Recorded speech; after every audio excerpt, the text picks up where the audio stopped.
చూడడానికి స్టన్నింగ్గా ఫైర్ క్రాకర్లా ఉన్న ఈ ఫ్లవర్ని కొన్ని ప్లేసెస్లో బ్యాన్ చేశారు. ఎందుకంటారు? ఎందుకంటే నేను చెప్తాను.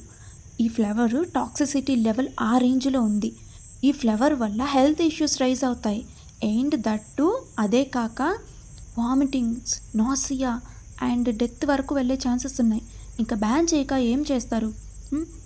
తెలుగులో దీన్ని అగ్నిసిక, అడవి నాభి అని అంటారు. ఇంగ్లీష్లో గ్లోరీ లిల్లీ, సైంటిఫికల్గా గ్లోరియోసా సూపర్బా. ఇది పర్టికులర్గా నవంబర్ టు డిసెంబర్లోనే ఫ్లవర్ అనేది మనకి వస్తుందన్నమాట. ఇంకొక ఇంట్రెస్టింగ్ ఫ్యాక్ట్ ఒకటి చెప్పనా? తమిళనాడు స్టేట్ వాళ్ళు దీన్ని వాళ్ళ యొక్క స్టేట్ ఫ్లవర్గా కన్సిడర్ చేస్తారు. ఎందుకంటే కల్చరల్ ఫ్యాక్ట్స్ వల్ల అండ్ సమ్ రెసిలియన్స్ అండ్ వాళ్ళ కొన్ని బిలీఫ్స్ వల్ల దాన్ని అలా చేయడం జరిగింది. తమిళనాడు స్టేట్లో కొన్ని ఎకర్స్లో వీటిని కల్టివేట్ చేస్తారు. మెడికల్ పర్పస్కు కూడా యూజ్ అవుతుందంట. బట్ అది ల్యాబ్స్లోనే చేస్తారు. అండ్ మనం డైరెక్ట్గా కూడా ఎప్పుడు దీని జోలికి వెళ్ళొద్దు. వెళ్ళామంటే ఇంకా అంతే. తమిళనాడు స్టేట్ వాళ్ళు దీన్ని మెయిన్గా వాళ్ళ స్టేట్ ఫ్లవర్గా చేసుకోవడానికి రీజన్స్ కూడా symbolising beauty and resilience and flowers month ఏదైతే ఉందో కార్తిగై, ఇది తమిళ్లో, తెలుగులో నవంబర్ టు డిసెంబర్ ఇందాక చెప్పాను కదా, ఆ టైమ్స్లో ఇది ఫ్లవర్స్ అనేది రావడం జరుగుతుంది. అందుకని చెప్పేసి వాళ్ళు ఈ ఫ్లవర్ని వాళ్ళ స్టేట్ ఫ్లవర్గా చెప్పుకున్నారు.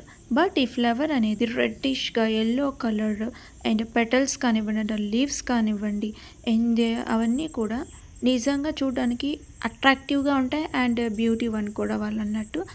అండ్ సెంటర్ ఆఫ్ అట్రాక్షన్ అంటారు కదా, అట్లా ఉంటుంది దీన్ని చూడగానే. నాకు కూడా ఈ ఫ్లవర్ అనేది చాలా బాగా నచ్చింది.